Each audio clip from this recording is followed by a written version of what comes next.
I think there's a place also to help the child who's being bullied to understand, what's happening or why the other child is bullying him.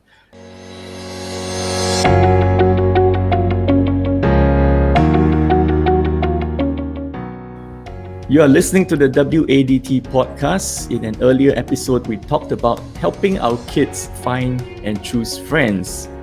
Now, most of our kids' friends are good, but they might encounter those that are not so good. They are the mean kids. If your kid is being bullied by a mean kid, would you know what to do? This will be the subject of our discussion today. And with me are my co-hosts, Hafiz, Kevin, and Elvina. Welcome. Hi. Hi, everybody. Hello.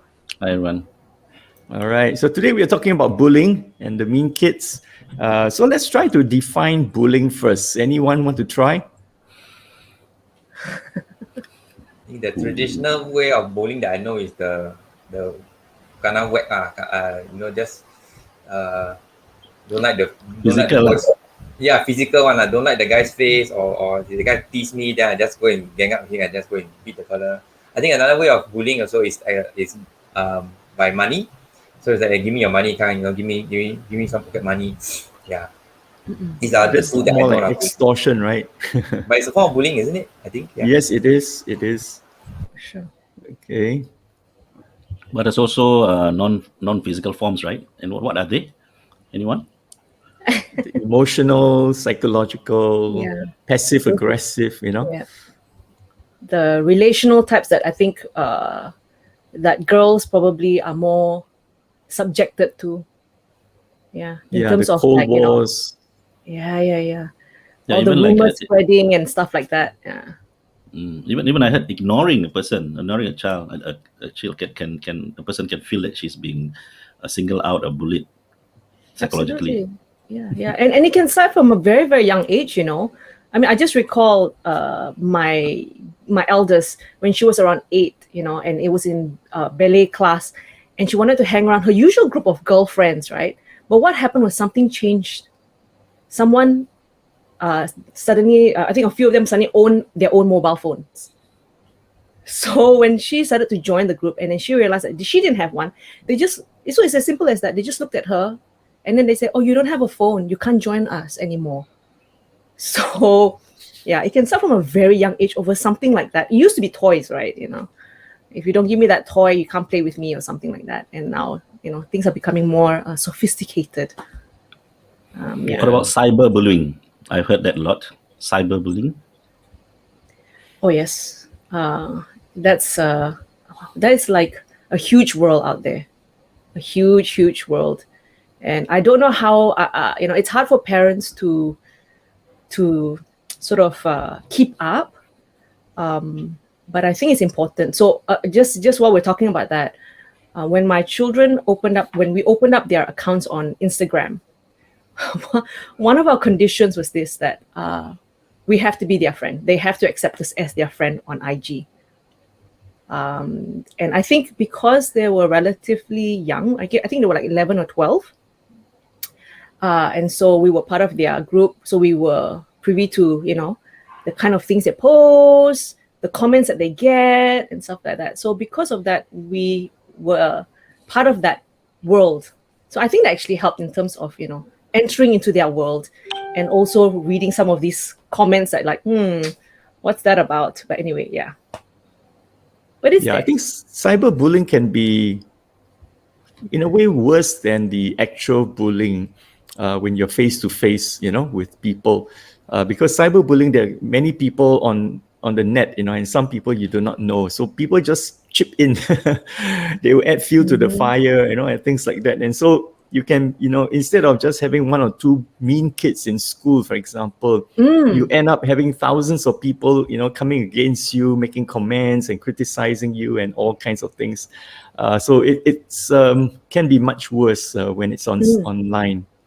Yeah, when they grow up, they cancel people. So there's this term, right, in the cyber world or social media that you get cancelled, and it really, you have everyone in the cyber world, or netizens coming and attack on a person, until that person is really stressed and emotionally affected, and even get their character assassinated. So again, it's not just relevant for kids, children, but also I think as adults, we also have to be aware that this happens.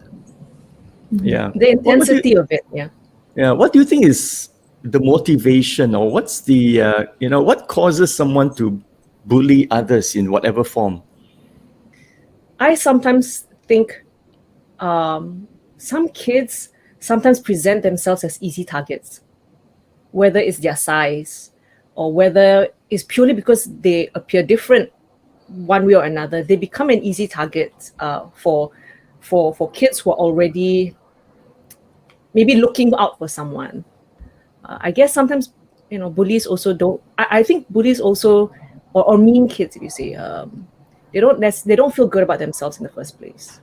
So they're looking for something, some sort of distraction, feeling some sense of power and control over a situation that maybe an area in their life they don't feel they have that. Yeah. So really, you're saying that it can be caused by the bully as well as the bullied as well. Yeah. So sometimes it's one of those things, which is why I think parents can have an impact to make sure that their kids don't appear as an easy target for some reason, right? If they understand what kids maybe are, looking at, something like that. I mean, obviously you can't change a kid. If a kid is just small or soft-spoken in nature, that is who they are. But there are other things that we could do, to help. But I think, I think, for example, when I talk about how bullies wanting to feel power and control, so they exert power and control over someone else in school, let's say. So I give an example. My boy was being bullied in school, and it was a neighborhood. So when we went around neighborhood, it was like one Sunday supermarket or something, and then he pointed out, hey, that's the boy. And I saw the boy with his family, and within his family, he was being bullied. So it gave me a perspective into this bully's life about why he wants to exert control in school, where he is now more powerful because he's feels powerless at home, maybe. Yeah. So you were saying also that how you reacted to that, your child pointing out. Oh, I just observed, because I thought, okay, I need to understand what is the situation. I came more as out of curiosity. I wanted to see the child in his personal element and his interaction. I wanted to see understand a bit more of the child. So when I saw what was happening, then I have a different perspective of this child, an understanding of. Were you able to do anything? In terms of? Oh, no, he was confronting that bully. Confronting or talk to your child, the child. Yeah. No. Because he was with his family, and that's their own family dynamics, right? So I was an observer, and I was watching. Bullying in a sense where there was aggression in the way the family members spoke to him, and shoving, that kind. So I thought, okay, this is the way the family interacts. So it gave me an idea. So, but I didn't confront him with this. Hey, are you the boy who's my son says you've been bullying him? So I don't think that's the right place, or I'm in a position to do that. Yeah, and that was never my intention anyway. I think if you did that, I think he go back cannot bullied again by his parents. Yeah. How come you go and bully the boy? Then that's it. No. I could what see do you that. say to your child? When my boy told me, Yeah. About him being bullied. Yep. So when he told me about it, of course, after the whole crying, hugging, comforting, validating the emotions, my question has always been to my children, what do you plan to do? Like, how do you plan to handle this? That has always been my go-to. It's never been my thought, or I hold back my initial mama bear instincts to dive in and fix and solve the problem and report and all that. So I rein that in. I just tell the kids, like, how do you plan to handle this? And most times the kids have an idea what they plan to do. Yeah, and they prefer me not to get involved because they said if you get involved, it's going to get worse for me in school. Yeah. So yeah. So I mean, it's there are not a that few things easy. that happen after that. Yeah. So if it happened in school, all right. I mean, asking all of you may have children in school before, right? Is there any other people that can play the role other than the family? You know, how do we approach the other players in the child's environment, like the school, the teachers? You think they have a role to play? I think Australia? they do have a role to play, but in many cases it's quite limited because they didn't actually witness the thing. It's only through the reports, all right. Especially when parents call up the school and talk to the principal or the teacher in charge. So the teachers might say, "Oh, I didn't know that this was happening," so I'll keep an eye out. So I think it's the same situation, as the parent. It's not appropriate to walk up to the boy, although some parents would do that. So I hear that you've been bullying my kid, and then the parent will confront the kid's parents, the bully's parents, and it ends up that now the conflict is at two levels.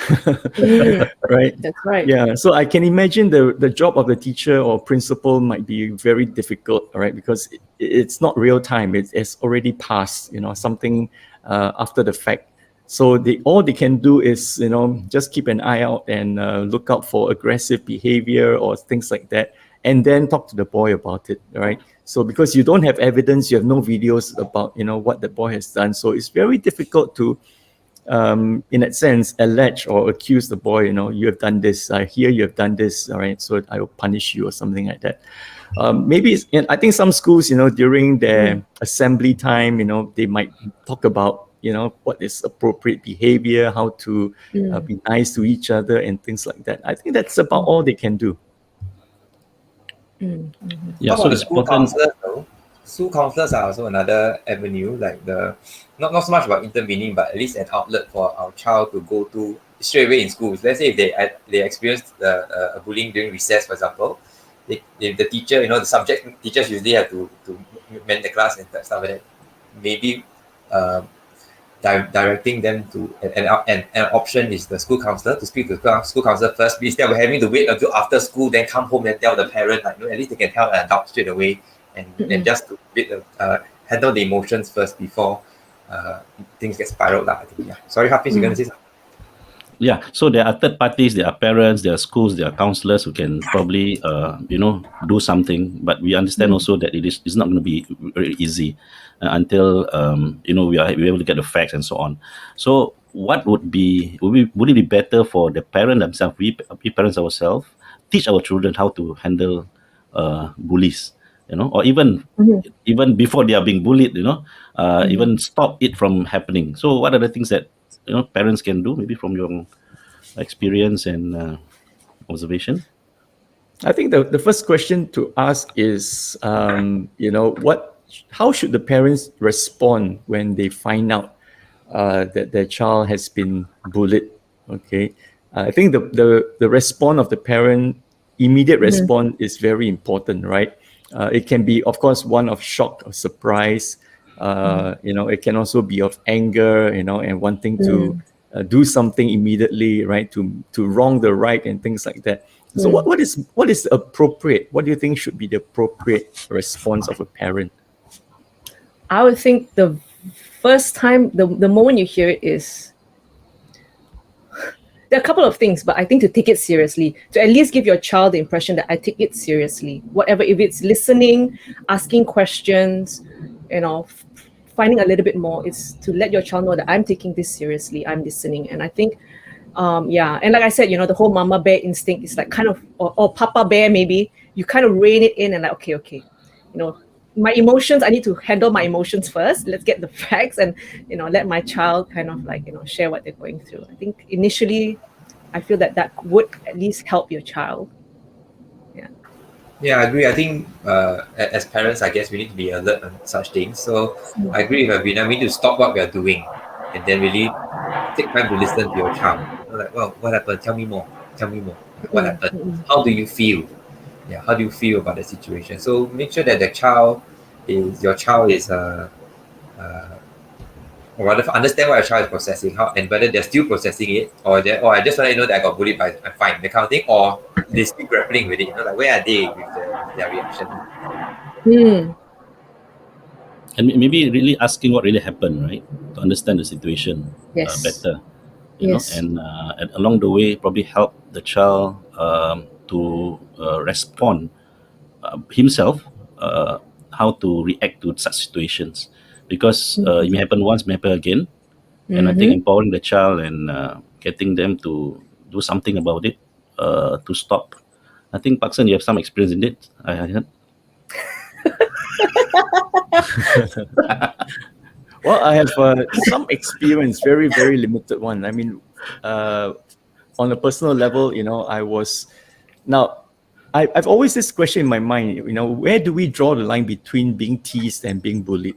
Right, because the kids tease each other, right? So, make fun of them, call names, and so teasing sometimes can be interpreted as bullying. So I think we also need to be careful. And I think sometimes teasing is in a playful manner, but sometimes adults take it a bit too seriously. And again, how that individual child receives it and goes back and relates that story to the parents. You say, this friend of mine did this to me, and then immediately the parent says, "Oh, you've been bullied." So it's been blown out of proportion. Now, for me, I was, maybe it was teasing, all right. But at that time, I was a very, very angry child, and so I gave him a warning, and then 2 warnings, and then strike 3, you're out, right? So I just basically turned around and whacked him up a few times until he started crying, and that was the last of it. Now then, my son also was in a way bullied when he was in school, and it was taken care of by my eldest daughter.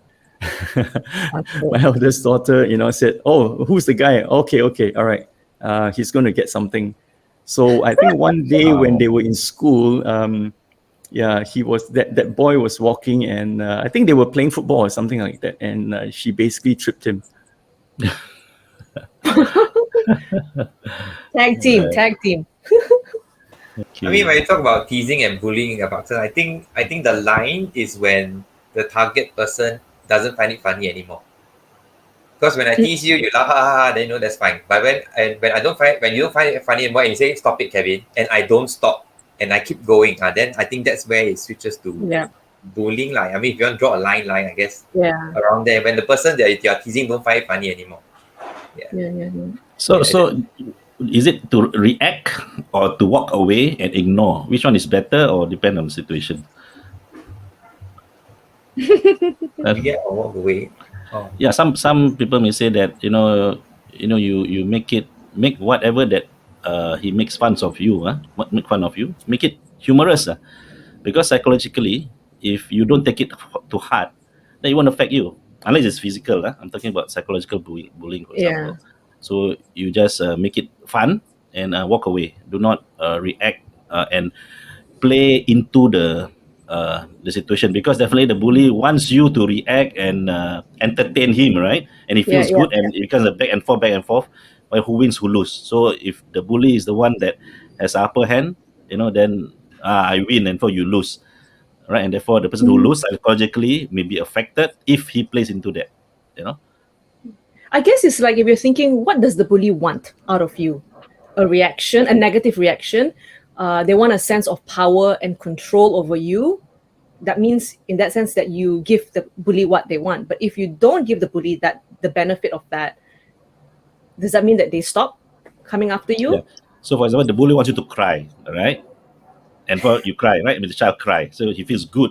So instead of crying, you laugh over it, then the bully probably think, it's not funny. Maybe he try other things, but strategically, you have to react in another way. So again, how do we teach our child this? That the psychology behind this, you see, because our children probably just take it at face value. But I think as parents, we may understand better the intention and the tactics of these bullies. So when we're talking about how we educate our child, right, to react to or to respond to bullies, I think this is one of the ways that we can educate them. I think there's a place also to help the child who's being bullied to understand what's happening or why the other child is bullying him, right? And I think Alvina alluded to that earlier, by talking about empathizing, understanding the family dynamics, maybe, that bullies basically are not people with very high self-esteem. They actually have a very fragile self-esteem, and that's why they need to do these kind of things to prop themselves up, and to make themselves feel bigger than others, right? Because they feel very small inside, and therefore they have to it's like certain animals, right? They have these defense mechanisms where they and they just prop themselves up, make themselves look bigger than they actually are, in order to ward off other predators. So that's a very natural instinct, and it's in human beings also. So I think bullying, a lot of times is because that person, that child or that adult, feels very small about themselves, and therefore they have to resort to these things. And again, it could also be the family dynamics, what they have seen, and more things are caught than taught. So they have learned that it's okay to use aggression and violence to get people to do what you want them to do. Yeah. So I think helping our children understand this can help them not be too fearful, and say, oh, poor guy, you. So imagine you saying to the bully, you are a poor thing. That'll get them so confused. Reverse psychology. Really round up like that. Get like, oh, you think I'm poor thing? Is it? Let's see who poor thing. Then that's it. No, but I think I agree with Paksa. I think the bullies, right? I mean, there's something missing in their heart, right? So there's something not right in there. So I'm just thinking, maybe they're angry, so they need somewhere to vent their anger, so they vent out on someone else, or they want attention, so they go and bully someone, so they get the attention. So that actually they just want attention. So if they realize that if I bully someone, I get the attention, whether it's negative or not, but they get attention. They whatever, they need sense of control, so they bully someone, so they control things like that. So something in there is missing in that child. That's why they resort to bullying as a way of feeling that void, I guess. So I was thinking, would it be very radical to teach our kids, right? Someone there's a bully, right? And we kind of like agree that the bully, probably because they low self-esteem, they need a friend. Then we actually ask the child to buy a snack or something and write a note, right, to the bully, that here's a little gift for you. I felt that you need a friend or something, like, just to give them. Then the bully how come kindness is shown to me even though I'm a bully, kind of thing. Like, it messes up their mind a little bit, because they're angry child, but then someone is showing kindness to me, kind of thing. Like very radical thinking, but yeah, how we deal with bullies. Then the bully will say to the child, okay, I expect something every day. Yeah, but Kevin, I thought that's a good observation, because what our children, I mean, they may not be bullied themselves, maybe the third party observing, and I think the dynamics of bullying is that the bully either get encouraged by people and joining him into the action, or people not doing anything, like just being a bystander, right? So we need to tell our children, if they are not being bullied, all right, they have to be aware that they can do something about it. At least not just keep quiet, as what Kevin say, right? Do something, positive, or even report. The least they should do is to join the bully. Sometimes it's really a fine thing, like teasing, then you feel good as a big group, and then it's just a matter of playing, right? But I think there's the part where the child must understand that, what if you are in that situation? Would you like yourself to be teased at? So if and when you're in that situation, do you like hope that other people come to help, or at least say something? Yeah. I mean, my response to that bully who say, from now on you give me snack, I'm here to be your friend, I'm here to be your slave, right? And so things like that. So it's really like just giving kindness to someone, or you write a note to say, I forgive you. The kind of thing is like, wow, basically you're just showing kindness. Wow.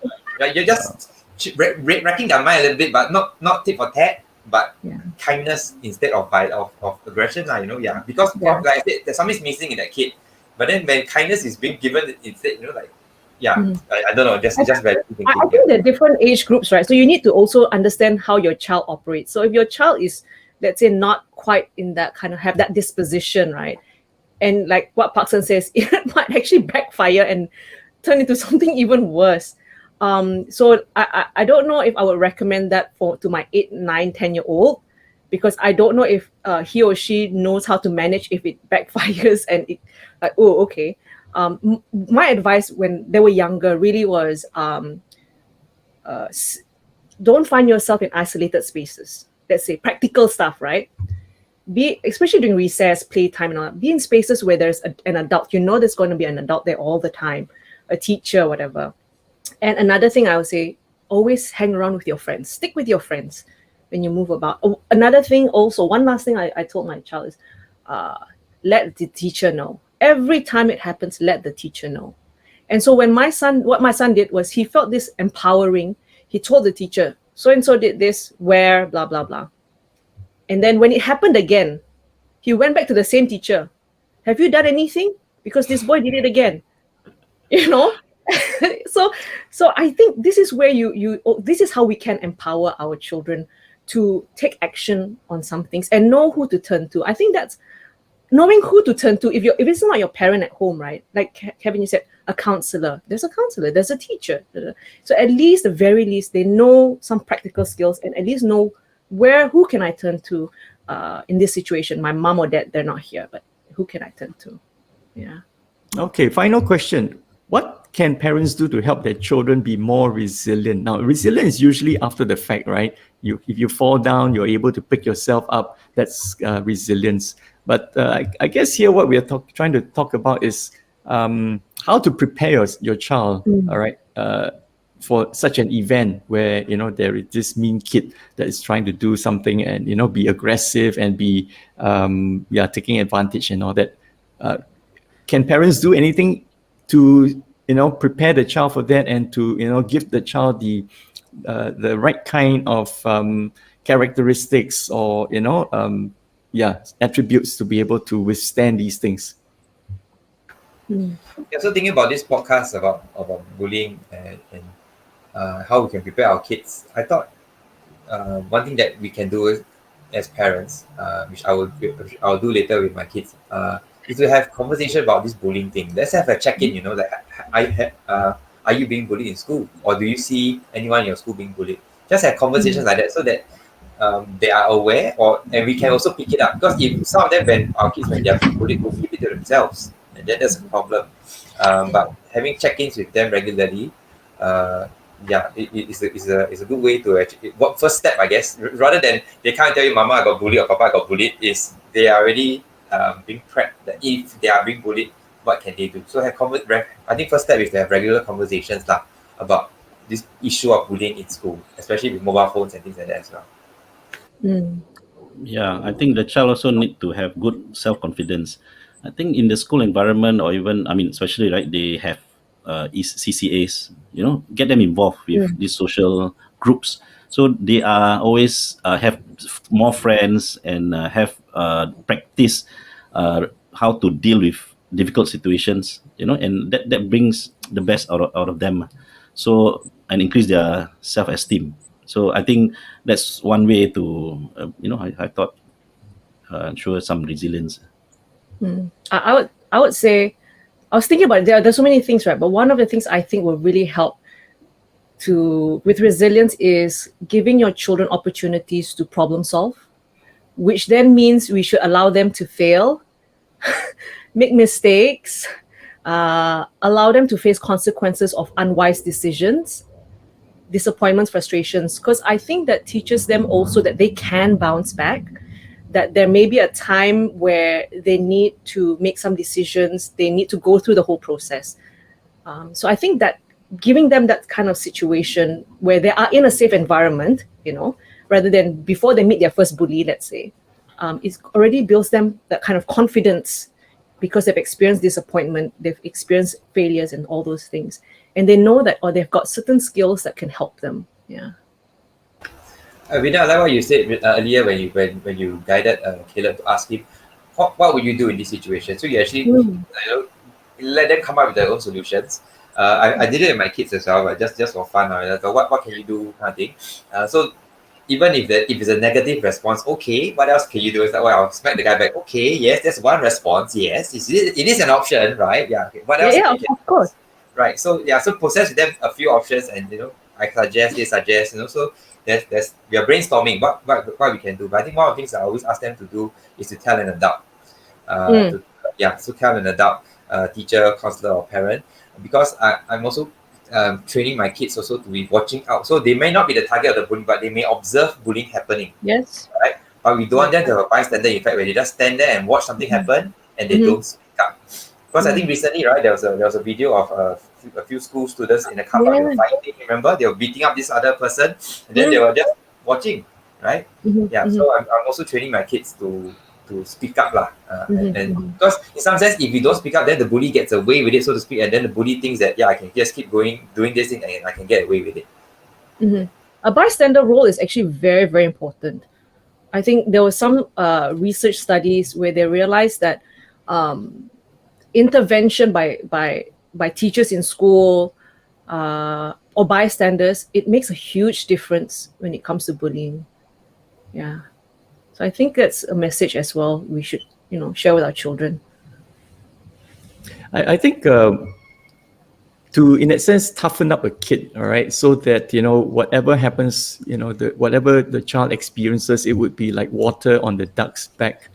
It has to start very young. So, I think that's where play, for example, the rough and tumble, rough housing kind of play will help the kid to get used to, knocks and, being pushed and being kicked, being thrown about and things like that, And I think that's where the father is a specialist of these kinds of play. And the other is teasing. I think it's if done correctly, when parents tease their own kids, right, calling them names and all that. Of course, words is one thing, but your facial expression is, will tell the child that we're just kidding.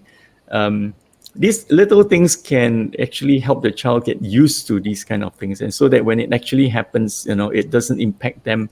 As compared to somebody who's never experienced any of these things, right? So it's very sheltered, very protected.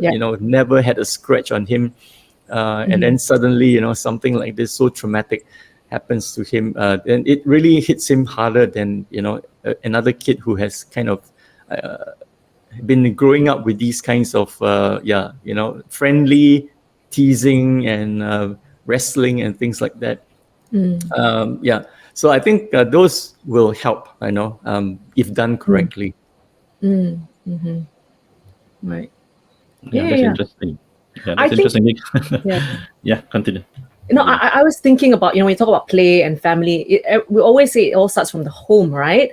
And even for the bullies, they are bullied, and then sometimes it really starts from home. So I was also realizing that one of the earlier things that parents can do is also not tolerate bullying that happens between siblings. I think sometimes that does happen. So it's the perfect environment, I think, for parents to step in and show that we don't tolerate this kind of behavior, and then we begin to teach our children how to have healthy coping skills, healthy conflict resolution, sort of skills. So in a sense where we think about where all this comes from home and what parents can do. I mean, our very first friendships are our siblings, so I think that's an environment that we can work on. I think that's a good thing to happen in that sense, in a way that there's sibling rivalry and things like that, because that's where how the parents respond and handles the situation will tell the child that in the future, when I have similar experience, I know that there will be people who will be looking out for me and people who will help me and things like that.